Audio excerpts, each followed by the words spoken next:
I want the mud on the base to be brown with a little bit of grey over the top. Parts of the base will be shiny, including things like his boots and some other areas. These shiny parts will be covered with an underglaze color and then coated with a clear overglaze. I keep the glaze fairly thin. This is a single firing and I'm painting directly onto just dry clay. It really soaks up the glaze, and keeping it thin helps to get a more even spread of color and keep the detail. I'm adding a final layer of a little bit darker clay and just streaks and such to add a little bit more character to the soil.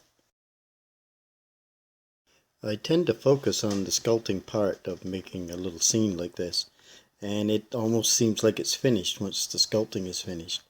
But the coloring and glazing, whether it be painting of wood or glazing of ceramic structure, always tends to be a little longer and a little more involved than I expect, but a very pleasing step because it's where you're adding that final look.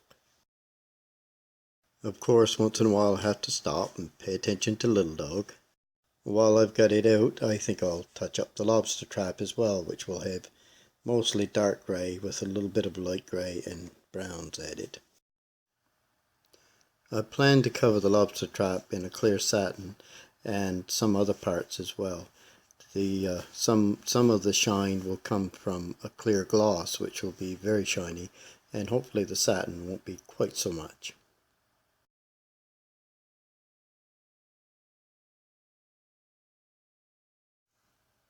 The rockweed grows from being a red-brown at the part where it attaches to the rock to a light yellow near the end, and that's what I'll try to simulate here.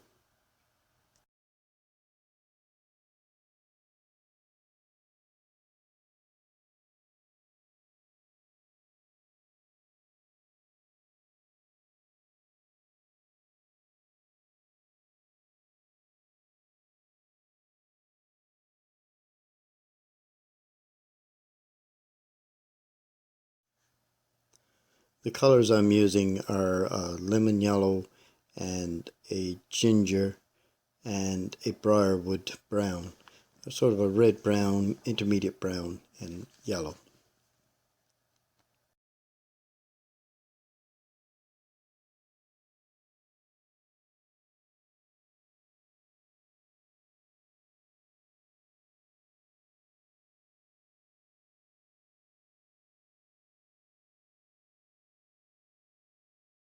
I'm putting in a picture here of what the rockweed that I'm painting actually looks like.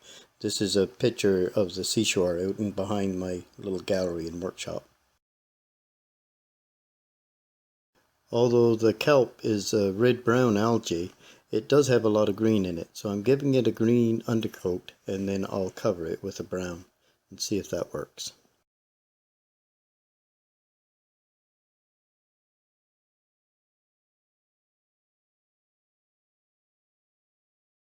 I found I have to be quite accurate in the mix or ratio of the underglaze and the overglaze in order to get the right degree of matte or semi-gloss that I'm looking for.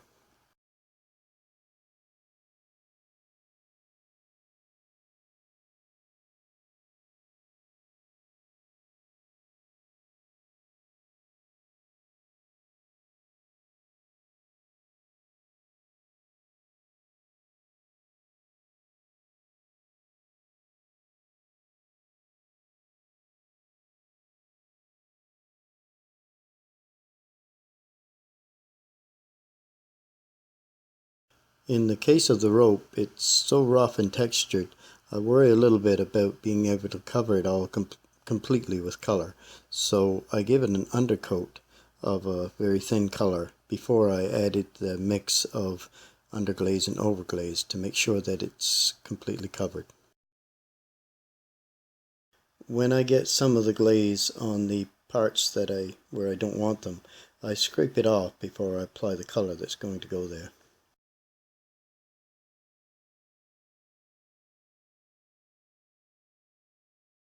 A little low gloss blue for the pants, and I'm going to have to end the video here. Been really busy lately.